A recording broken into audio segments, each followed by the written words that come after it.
강도 높은 사회적 거리 두기에도 불구하고 문을 연 일부 클럽 등 유흥업소에서는 사람들이 줄 서서 몰려들고 있습니다. 밀폐된 공간에서 서로가 부딪히는 클럽은 집단 감염의 우려가 높은 장소입니다. 거리 두기가 계속되는 상황에서 앞서 들으신 것처럼 정세균 국무총리는 연일 유흥업소에 대한 우려를 나타내고 있습니다. 그런데 우려하던 일이 벌어졌습니다. 대표적인 밀집 공간 유흥업소에서 코로나19 확진자가 나와서 비상입니다. 밀폐된 공간에서 2시간 이상 함께 머물면서 많은 대화가 오가는 업소 특성상 거리 두기는 아예 불가능한 곳이죠. 이 확진자가 일했던 9시간 동안 이곳을 거쳐간 사람만 150명에 달한다고 하니까 2차, 3차 감염 위험이 더 큽니다. 지자체에서는 전수조사를 하겠다고 하지만 자신이 업소에 간 사실을 밝히고 조사에 응할 사람이 과연 몇 명이나 있을지 의문이 듭니다. 이를 계기로 젊은이들로 요즘 불야성을 이룬다는 클럽도 다시 한번 집중 점검을 해봐야 합니다. 이 유흥업소에 코로나19 확진자가 나왔다는 소식에 어젯밤 서울 강남 일대의 유흥업소, 가라오케, 클럽 등 모두 문을 닫았다고 합니다. 이에 서울시가요, 오는 19일까지 이 룸사롱과 클럽, 콜라텍 등 422개의 유흥업소에 집합 금지 명령을 내렸습니다. 서울시뿐 아니라 이 전국적으로도 당분간 이런 조치가 지속돼야 하지 않을까 싶습니다. 김태일의 프레스콕, 우려가 현실로입니다. 네, 평택의 한 술집에서 코로나19 신규 확진자가 무더기로 나오면서 유흥업소에 대한 걱정이 좀 컸습니다. 올게 왔다라는 평가가 나오고 있습니다. 강남에 있는 대형 유흥업소에서도 이 신규 확진자가 나오면서 손님들을 중심으로 더 확산되지 않을까 우려가 큽니다. 자세히 좀 살펴보겠습니다. 김태일 기자, 이 강남에 있는 유흥업소에서 벌써 3차 감염까지 일어났어요. 좀 지금까지 전체 확진자가 얼마나 됩니까? 그렇습니다. 일단은 일본을 방문하고 돌아온 이 가수 출신의 연예인이요, 이 유흥업소 직원 A씨를 만난 게 지난달 26일입니다. 그리고 사흘 뒤 29일에 이 A씨가 코로나19 증상이 나타나서 집에서 자가격리를 했고요.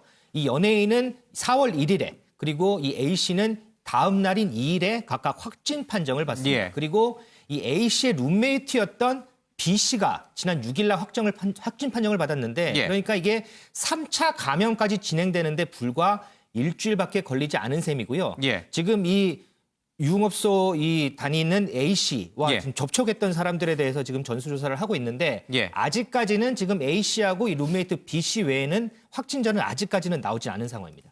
한국과 일본을 오가면서 방송활동, 연예활동을 하고 있는 가수 윤학 씨가 먼저 감염이 됐고 그 윤학 씨와 알고 있던 유흥업소 직원인 A 씨가 또 감염이 되고 그렇습니다. 그 A 씨와 같은 룸메이트이자 유흥업소에서 같이 일하고 있는 직원 B 씨가 또 위험이 되고 그렇습니다. 자, 이 세 사람만 이 확진이 된 것이냐 아니면은 이 유흥업소가 전체적으로 다 감염지가 된 것이냐 이게 이제 제일 관건인 것 같습니다. 최은미 기자, 가수 윤학이 누굽니까? 가수 윤학 씨가 그 초신성이라는 이름으로 우리나라에서 활동을 하던 가수인데요. 이제 일본에서, 그러니까 그대로 일본으로 갔고요. 일본에서 지금 굉장한 인기를 얻는 보이 그룹이라고 합니다. 젊은 층 또 노년층, 중년층한테요. 네, 그렇습니다. 이제 일본에서 굉장히 인기를 얻고 있는 우리나라 그룹이라고 보시면 되는데요. 이제 일본에서 왕성하게 활동을 하다가 이제 지난 24일에 우리나라에 들어온 거죠. 그리고 이 여성을 만난 게 26일이고요. 26일에 이 여성을 만났을 때 아마 이제 확 감염이 된 걸로 이제 감염시킨 걸로 추정이 되는데 일단 이 윤학 씨는 이 여성을 유흥업소에 가서 만난 건 아니라고 지금 이야기를 하고 있습니다. 26일에 만났을 때 이제 이 소속사 측에서 지금 입장을 밝히고 있는데 그냥 아는 사이라서 잠깐 만난 거다. 잠깐 차 안에서 만나서 분식을 나눠 먹었다라고 이야기를 하고 있어요. 분식을 시켜 먹으면서 이야기를 주고받는 정도로 잠깐 만난 거지 그 유흥업소에 출입했던 건 아니다라면서 이제 유흥업소 출입사로 이제 강하게 반발을 하고 있고요. 이 여성 같은 경우에는 방역 당국에 이제 자신이 감염된 원인에 대해서 본인이 이제 스스로 되짚을 거 아니에요. 이 여성이 확진 판정을 받은 게 4월 2일인데 4월 1일에 이 윤학 씨가 받았어요. 확진 판정을. 그러니까 윤학 씨가 확진 판정 받고 나서 아 내가 확진이래 너도 한번 검사 받아봐. 이래서 이제 1일에 검사 받고 2일에 확진 받은 거거든요. 그러니까는 두 사람 간의 관계를 밝힐 필요가 있잖아요. 방역 당국에. 그때 이제 아는 지인이다. 그냥 아는 오빠다 정도로 이제 표현을 했다고 합니다. 아무래도 뭐 연예인이니까 보호해 주려고 그랬을 수는 있어요. 그러나 가수 윤학 씨는 일본은 지금 코로나19가 굉장히 창궐하고 있잖아요. 그리고 검사 건수도 굉장히 적어서 이 또 감염이 됐음에도 불구하고 무증상이 있으면은 그냥 모른 채 이렇게 다시 한국에 들어올 수 있었는데 굉장히 조심할 필요가 있었음에도 불구하고 이렇게 또 A씨를 감염시켰다 이렇게 봐야 되겠군요. 그 점이 이제 굉장히 안타까운데요. 사실 예. 그때가 우리나라는 지금 해외에서 들어오면 무조건 자가격리하게 돼 있잖아요. 예. 그때는 사실 무조건은 아니었습니다. 다만 권고는 하고 있었어요. 예. 그 우리 왜 제주도에서 모녀가 가가지고 맞아요. 그때 예. 이제 아니 권고라고 하더라도 좀 집에 있었어야 되는 거 아니냐라는 여론이 있었잖아요. 딱 그 시기거든요. 이 원희룡 24일. 지사가 막 고발한다고 예, 해서 그쵸, 굉장히 이제. 저희도 뭐 다루고 이슈화가 됐던 때예요. 예, 그렇습니다. 딱 그 시기예요. 그러니까 그때 이제 뭐 뉴스라든지 이런 걸 봤으면 자가격리하는 게 나았겠다라고 본인이 예. 좀 인지를 했을 텐데 소속사 측에서는 본인은 전혀 자신이 코로나19에 관련돼 있을 거라고 상상도 하지 못했다라는 입장을 밝히고 있습니다. 알겠습니다. 가수 윤학 씨와 이 유흥업소에서 일하고 있는 직원 A 씨와 어떤 관계인지는 사실 저희가 다룰 영역은 아닌 것 같습니다. 뭐 그 부분은 다른 데에서 뭐 다룰지 모르겠습니다만 문제는 이 강남 유흥업소에서 일하고 있는 A 씨 또 같은 업소에서 일하자 룸메이트인 B 씨가 확진이 됐단 말이에요. 이 유흥업소가 어느 정도 규모인지 그러면 이 두 사람이 일하는 동안에 또 얼마나 많은 제2, 제3의 감염자가 있었는지 이게 저 초미의 관심사 아닙니까? 그렇습니다. 이 여성이 지금 일하던 이 유흥업소는 서울 강남에서도 규모가 좀 상당히 있는 그런 업소로 지금 굉장히 큰 알려져 업소인가 있거든요. 보죠. 그렇습니다. 예. 지하에 2개 층을 운영을 하고 있고요. 예. 월세만 해도 한 달에 뭐 1,000만 원이 넘는다고 그렇게 지금 알려지고 있어요. 예. 그래서 근데 여기 이제 근무하는 직원만 해도 100명이 넘고 이 업소가 관리하는 회원도 500명이 넘는 걸로 지금 알려져 있는데 예. 지금 이 여성이 증상이 나타나기 전인 27일 밤부터 28일 새벽까지 9시간 동안 일을 했는데 예. 이때 이제 종업원과 손님 150여 명이 함께 접촉을 한 것으로 지금 보건당국이 파악을 하고 있고요. 예.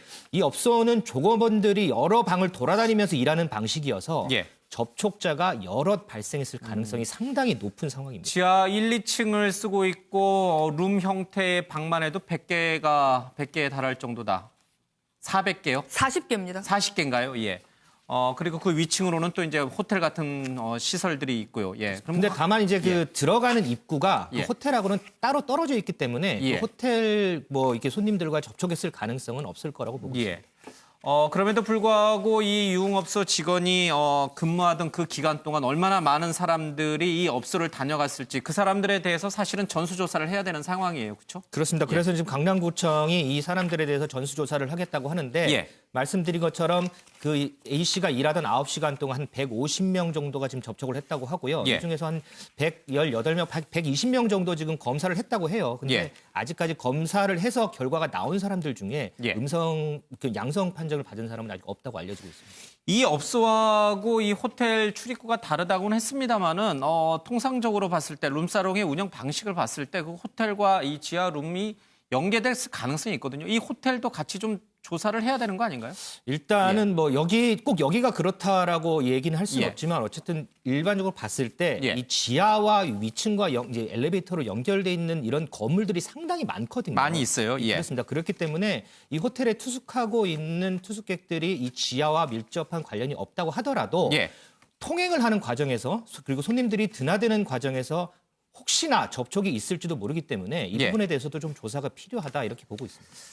네, 실제로 엘리베이터를 예. 같이 쓰는 구조였다고 합니다. 예, 그렇게 될 경우에는 글쎄 뭐 불법적인 성매매가 있었느냐 없었느냐는 이제 당국이 좀 더 밝혀내야 될 필요가 있겠습니다만 어쨌든 엘리베이터를 같이 쓰고 하나로 이렇게 연결되는 시기라고 한다면은 그 호텔 전체에 대해서도 또 투숙객에 대해서도 아마 이 전수조사를 좀 해야 되는데 자 문제는요 이 직원뿐만 아니라 이 업소를 출입했던 수많은 사람들이 자신이 이 업소를 언제 출입했다라고 실질적으로 이 당국에 얘기할 것인가, 진실을 얘기할 것인가 하는 점이거든요. 네, 그렇습니다. 사실 그래서 역학조사가 좀 어려운 예. 과정이 이루어질 걸로 예상이 되는데요. 일단은 접촉자 명단을 받았습니다. 예. 업소에서 제공한 명단을 일단 받은 거예요. 방역당국이. 그렇게 해서 1차 접촉자를 확인을 했고요. 그런데 이것만으로 다 완벽하게 될 거라고는 이제 방역당국도 예. 보지는 않는 것 같아요. 왜냐하면 업소에서는 사실 출입했다라는 사실을 숨겨주고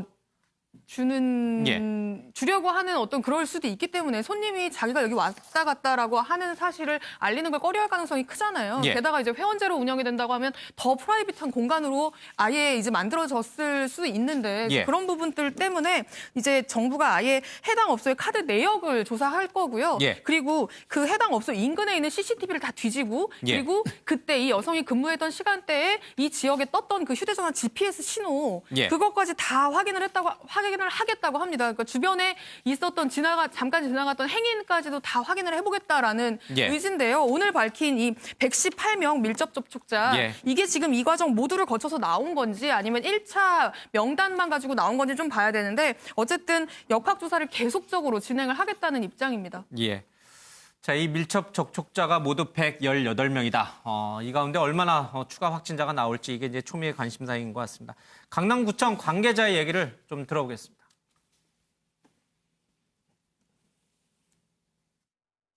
그 증상 발현 하루 전날 근무 사실을 얘기를 했냐 안 했냐 이거가 지금 논란인 것 같은데 그러니까 당시에는 이제 강남구청에서는 이런 얘기를 전혀 안 했던 거인 거죠? 본인이 출근했던 얘기 안 했죠. 하루 전이니까 본인은 이제 퇴근하고 쉬었으니까 그 일요일부터 얘기하니까 그냥 그날부터 집에 있었습니다. 이렇게 그냥 이런 생각으로 답변을 한 건지 하루 전부터 얘기를 하다 보니까 뭐 그냥 쉽게 생각하고 답변한 건지 모르겠지만 일단 그때 당시에 뭐 자기가 새벽에 업소에서 새벽까지 일했다 뭐 이런 짓은 없었습니다.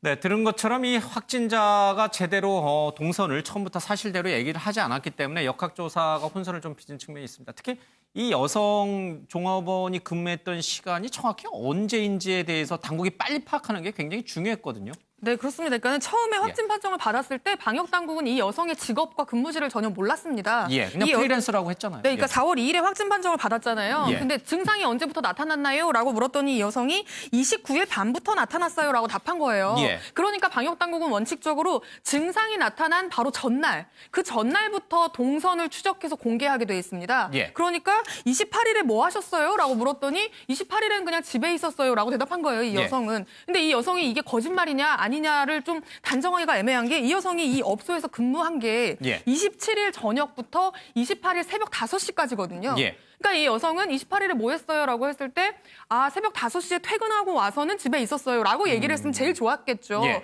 근데 이 여성은 그냥 집에 있었습니다. 라고만 한 겁니다. 직업을 프리랜서라고 얘기했으니 당국으로서는 술집에서 유흥업소에서 일했다고는 전혀 생각을 못했겠죠. 네, 그렇죠. 이제 직업은 그냥 프리랜서라고 얘기하고 28일에 뭐 했어요? 라고 하니까 집에 있었어요. 라고만 하니까 그 전날 새벽까지, 그날 새벽까지 유흥업소에서 근무했을 거라고는 이제 방역당국도 생각을 못한 겁니다. 그러니까 사실상 놓친 셈인데 어쨌든 이 여성이 의도적이든 혹은 의도적이지 않았든 어쨌든 그 바로 직전의 동선을 이야기하지 않으면서 그러면서 지금 이 여성이 이 유흥업소에 근무했다라는 사실을 방역당국이 확인한 게 4월 7일이거든요. 예. 그러니까 지금 거의 일주일 가까이 공백이 생겨버린 거예요. 예. 그러니까 이 사이에 사실 밀접 접촉자를 빨리 찾아내서 2차, 3차 감염을 막아야 되는 게 지금 방역당국의 역할인데 지금 4월 2일 확진 판정을 받은 직후부터 4월 7일까지의 이 어떤 조치도 이루어지지 않은 거죠. 이 5일이 지금 굉장히 만약에 나중에 추가 감염자가 계속 나오게 된다면 이 5일의 공백이 굉장히 크게 영향을 미칠 겁니다, 아마. 예. 자, 이 초기부터 좀 혼선이 있었습니다. 그러나 초기의 혼선이 문제가 아니고 이제부터라도 지금부터라도 철저하게 이 업소를 다녀간 사람들에 대한 전수조사가 좀 불가피해 보이고 있는 것 같습니다. 대략적으로 밀접 접촉자는 118명이긴 합니다만은 이 업소에 평소 이렇게 왔다 갔다 하는 손님들, 그러니까 이른바 업소에서 관리하는 회원이요? 손님 명단이 한 500여 명 정도 이르는데 이분들에 대해서는 어떤 조사가 좀 이루어질 수 있는 겁니까? 그래서 일단은 이 강남구청에서도 이 회원들에 대해서도 그날 왔는지 안 왔는지 그리고 그리고 공백이 있었기 때문에 그분들 회원이라 불러요? 손님이라 안 부르고요? 손님이라고 치는 게 맞겠죠. 뭐 회원이라는 거는 업소 측에서 이제 관리하는 그런 명칭이고 어쨌든 전화번호는 있는 거네요. 그렇습니다. 손님에 대해서 어쨌든 최현미 기자가 얘기했다시피 공백 기간이 있잖아요. 이제 그 기간에 이 사람들이 이 업소에 왔는지에 대해서 확인하는 절차가 좀 필요하고요. 거기에 대해서 이제 이 업소도 좀 이 손님들에게 좀 뭐랄까 메시지를 보낸 게 또 있어요. 이게 걱정하지 말라 이런 문자 메시지가 지금 온라인에서 퍼지고 있어서 저도 한번 봤는데 내용을 보니까 확진자와 직접 접촉한 사람은 모두 음성 판정을 받았다. 무증상일 경우에는 감염성이 매우 약하니까 너무 걱정하지 마시라. 이런 내용의 문자 메시지를 보낸 업소 것으로 측에서 자기 손님들에게, 회원들에게. 그렇습니다. 예. 추정되는 문자 메시지가 온라인에 있는데 예. 근데 무증상자라고 해서 전파력이 낮은 거는 근거가 없는 얘기죠. 전혀 그렇지가 않죠. 무증상자도 굉장히 전파력이 강하기 때문에 더 조심하라는 얘기를 저희들이 여러 차례 했거든요. 그렇습니다. 예. 그러니까 이런 식으로 문자 메시지를 보내서 그러니까 손님 500, 관리를 하는 500명의 손님을 좀 안심시키려는 이런 문자 메시지를 보낸 것도 지금 온라인상에 퍼지고 있습니다. 예, 저 업소는 저런 식의 문자를 보낼 것이 아니라 당장 빨리 가까운 진료소에 가서 빨리 검사를 받아봐라 이런 문자를 보냈어야 돼요. 그러니까 안심하라 이런 문자를 보내면 안 돼요. 그렇습니다. 이게 뭐 문자로 해서 전파력이 낮다고 안심할 게 아니고 실제로 내가 가서 지금 걸렸는지 안 걸렸는지를 확인하고 본인이 알아야 안심을 할 수 있는 거거든요. 예. 그렇기 때문에 방역 당국에 충분히 협조를 해야 될 그런 의무가 있는 거죠. 지난달 27일, 28일 그 사이에 그 무렵에 이 업소 이름 공개해도 되죠? 그렇습니다. 박원순 서울시장도 오늘 브리핑에서 공개를 했는데요. 예. 크크 앤 트렌드라는 업소입니다. 이름도 좀 특이하네요. 그러니까 이모티콘 비슷하게 크크 앤 트렌드다. 그렇습니다. 예. 이 업소를 27일에서 28일 그 무렵에 다녀갔던 사람들은 굉장히 지금 두려움에 떨고 있을 것 같아요. 남성들 특히. 이제 문자를 주고받으면서 조심해라. 들키면 큰일 난다. 집에서도 난리가 난다. 뭐 이런 식의 문자를 주고받고 있는데 그게 중요한 게 아닙니다. 코로나19를 전파를 막기 위해서 빨리 진료소로 가는 게 중요합니다. 자, 이렇게 자발적으로 나오지 않을 경우에는 당국이 어떻게 이 사람들을 추적할 수 있을까요? 사실상 불가능하죠. 자신이 불가능하다. 그렇죠. 예. 업소에서 밝히지 않고 본인도 밝히지 않은 상태에서 예. 카드 결제 내역에도 안 잡히고 정부가 얘기했던 휴대전화 GPS 신호에도 안 잡히는 사람이 혹시라도 존재한다면 예. 그걸 찾아내는 건 거의 불가능에 가깝지 않을까라는 생각이 듭니다. 예. 그런데 일단 지금 정부가 118명 밀접 접촉자를 찾아냈잖아요. 그런데 여기서도 조금 이제 의문이 드는 게 지금 이제 서울시가 공식적으로 발표한 내용에는 포함되지 않지만 이 118명 중에 손님이 5명 정도라고 하거든요. 나머지는 다 직원들이고요. 네, 그렇습니다. 나머지는 이제 직원 혹은 이제 이 여성의 이제 밀접 유흥업소 접촉자가 직원들? 예. 그러니까 유흥업소 직원뿐만 아니라 뭐 밥을 먹거나 다른 생활을 하는 과정에서 또 누군가를 만났을 수 있잖아요. 미용실을 갔다라든지 이제 뭐 그런 사람을 다 포함한 걸로 보이는데 손님이 5명이라고 하면 여기가 뭐 500명의 회원이고 당시에 뭐 50에서 100명 정도의 예. 손님이 있었다고는 하는데 이곳이 이제 룸 구조기 때문에 사실 그 많은 손님들을 한 번에 다 밀접 접촉할 가능성은 낮아요. 예. 이제 손님 일행이 이제 다 룸에 들어가 있는 방식이기 때문에 근데 그렇다고 하더라도 이게 5명이라는 수치가 어느 정도 이제 정확한 건지 이게 지금 다 완성된 밀접 접촉자 숫자인지 이런 부분들은 좀 따져볼 필요가 있어 보입니다. 뭐 근무하는 직원이 100여 명에 달한다고 하니까 18명 가운데 손님이 5명. 그 18명 외에 또 따로 있을까? 여러 가지 이제 의문점이 꼬리를 좀 무는 것 같습니다. 윤영걸 의원님, 참 결국 우려하던 일이 터졌거든요. 그래서 이제 강남의 클럽, 콜라텍 또 이거 집단적으로 더 많은 사람들이 이용하는 다중 이용 시설에 대해서 제발 좀 이제 자제해달라, 이용을 자제해달라고 당국이 여러 차례 언급을 했음에도 불구하고 요즘 좀 느슨해져서 강남 클럽도 붐비고 또 이런 룸사롱 또 유흥주점에도 가는 사람들이 많은 것 같습니다. 네, 뭐 끝날 이게 때까지 쉽게 가라앉을 것 같지는 않은데요. 그렇죠. 그게 걱정이죠. 끝날 때까지 끝난 게 아닌데 2월 18일 날 대구에서 신천지 신도 31번 환자가 그때부터 폭발적으로 늘었잖아요. 근데 이거는 자칫하면은 강남발 신천지 같이 될 수도 있어요. 왜냐하면 지하에 굉장히 대규모로 했거든요. 그리고 아무리 환자가 많이 나와도 감염 경로가 분명하게 나오면은 그건 추적해서 하면 돼요. 근데 지금 우리 문제가 감염 경로를 잘 모른다는 거거든요, 이게.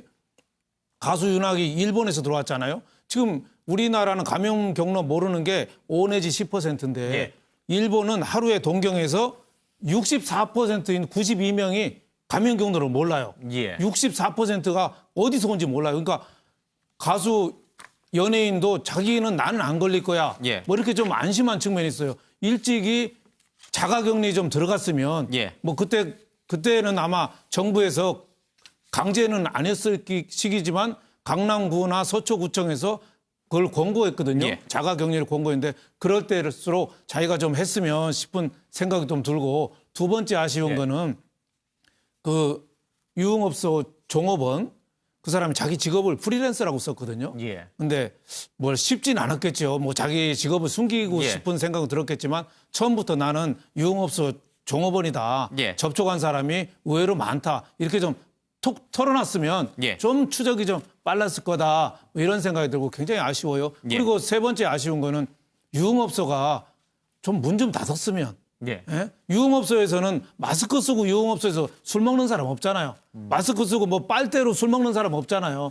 그리고 또 서로 거기서는 밀접하게 지하에서 공기순환도 안 되는데 지하에서 다닥다닥 붙어있어 밀실 방 하나씩 있잖아요. 예. 그런 특성상 서울시장 박원순 시장 같은 분도 물론 뭐 종교단체 예배 금지 예. 이것도 중요합니다만은 유흥업소 여기는 얼마든지 예견이 됐던 거거든요. 예. 좀 일찍 좀 손을 썼으면 하는 아쉬움이 있습니다. 예. 업소에서 손님들에게 보낸 문자, 접촉자가들이 다 음성 판정받았다라고 하는데 첫 1차 조사에서 음성 판정받았다가도 그 뒤에 2차, 3차 검사에서 양성 판정받는 경우도 있습니다. 이 카드 사용 내역이라든지 CCTV로 확인하기 전에 자발적으로 먼저 빨리 가서 이 무렵에 이제 다녀갔던 사람들은 빨리 조사를 받는 게 좋겠습니다. 가정에서 혼나고 이혼하는 거는 그 다음의 문제고요. 코로나19를 이제 막는 게 중요하니까요. 알겠습니다. 자, 상황이 이렇게 커질 우려가 있자 박원순 서울시장이 서울 시내에 있는 이 400여 개가 넘는 유흥업소, 콜라텍, 클럽에 대해서 강제 이 폐쇄 명령을 내렸습니다. 직접 들어보겠습니다. 특히 일부 젊은이들 가운데 우리 공동체를 위기에 빠뜨리는 무분별한 행동은 자제해야 마땅합니다. 이번 강남 유흥업소와 관련한 확진자가 발생한 사건이 바로 우리의 그러한 우려를 증폭시키고 있습니다. 그래서 서울시는 결정했습니다. 현재 영업 중인 422개, 422개의 유흥업소, 즉 룸사롱, 클럽, 콜라텍에 대해서 오늘부터 정부가 설정한 사회적 거리두기 기간인 4월 19일까지 집합 금지 명령을 내립니다. 이렇게 되면 위 유흥업소들은 자동적으로 영업을 할 수가 없습니다. 네, 422개 업소에 대해서 집회 금지 명령을 좀 내렸습니다. 이게 굉장히 강력한 조치예요, 그렇죠? 그러나 이게 불가피하다고밖에 볼 수 없어요. 그렇습니다. 예. 지금 422개라고 지칭한 건 서울 시내에 지금 유흥업소가 2,146개, 예. 6군데가 있어요. 근데 이 중에 80%는 지금 휴업을 하거나 폐업을 하고 있고요. 예. 폐업을 했고 지금 영업 중인 이 가게가 422개거든요. 근데 예. 이제 집합금지 명령이기 때문에 이 업소들은 오늘부터 문을 열 수가 없습니다. 근데 예. 뭐 강력한 조치라고 하지만 어쨌든 문을 열지 않아야 사람들이 글로 안 가니까요. 예. 그렇기 때문에 불가피한 조치라고 볼 수가 있겠습니다. 서울시뿐만 아니라 이재명 경기도지사도 유흥업소에 대해서 영업 정지를 하는 강력한 행정명령을 곧 발동할 것으로 보입니다. 좀 제발 좀 이 코로나19가 잠잠해질 때까지 좀 자제했으면 좋겠다는 생각이 좀 듭니다.